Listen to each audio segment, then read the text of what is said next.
The first report on climate action in South Africa has been presented to the Presidential Commission on Climate Change.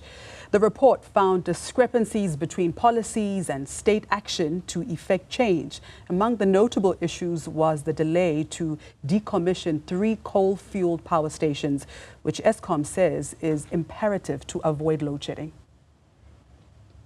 The consequences of climate change continue striking South Africa.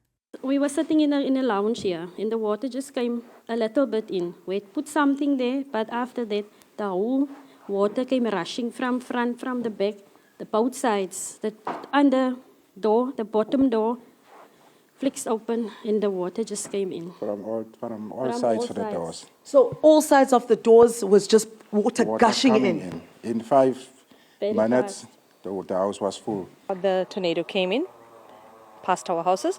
In just a minute and a half, it just turned white and then black, and the wind. And when everything was over, I just heard screaming. At 7 o'clock, we had our boundary wall completely collapse, which flooded the whole central area. We recorded on site that the water rose by about 4 meters, which is substantial.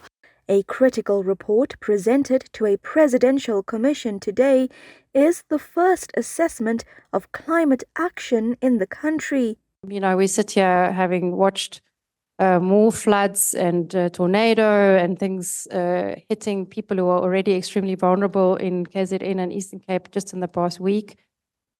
So we know only too well, and that social attitude survey also shows really clearly how South Africans are very familiar and understand that the climate is changing and that it's starting to impact them directly. More than 3,000 South Africans were surveyed about the just transition, which refers to a sustainable shift to a low-carbon emission economy. That more than half of South Africans believe that the transition could alleviate load shedding. More than 40% of South Africans think that a shift to cleaner forms of energy will help to reduce electricity costs and help the economy grow. And then thirdly, that South Africans are also generally in favor of stronger policies to support a just transition. But the report also found a mismatch between climate change policies and action to effect change. South Africa is the 7th largest coal producer in the world and continues to rely majorly on coal-fired power stations, 3 of which were supposed to undergo decommissioning last year. Particularly of 3 power stations, Flame, Camden and Drina. And the estimations there was that there would be major social consequences. So, for instance, that 15,300 excess air pollution related deaths will occur. But the delay to decommission these power stations to avoid such imminent repercussions may potentially plunge the country into darkness once again. We had to take into consideration the reality and the threat that still remains with regards to load shedding. And the need to balance the supply demand. We need to afford ourselves the opportunity to run the stations up to 2030, March being the last one.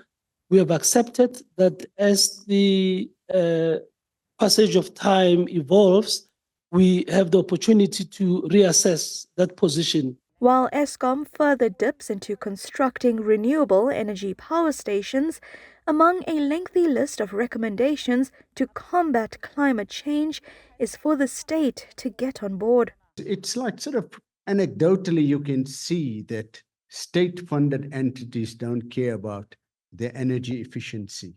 Whereas talk to any household, middle class or working class, they actually care about their energy efficiency because it costs so much to pay for energy right now. So those are the simple sort of things. Now, I'm making this point because it can't be driven just from the Environment Department. The report will be formally launched on the 17th of July. For Newzroom Afrika on Channel 405, I'm Karinda Jagmohan in Johannesburg.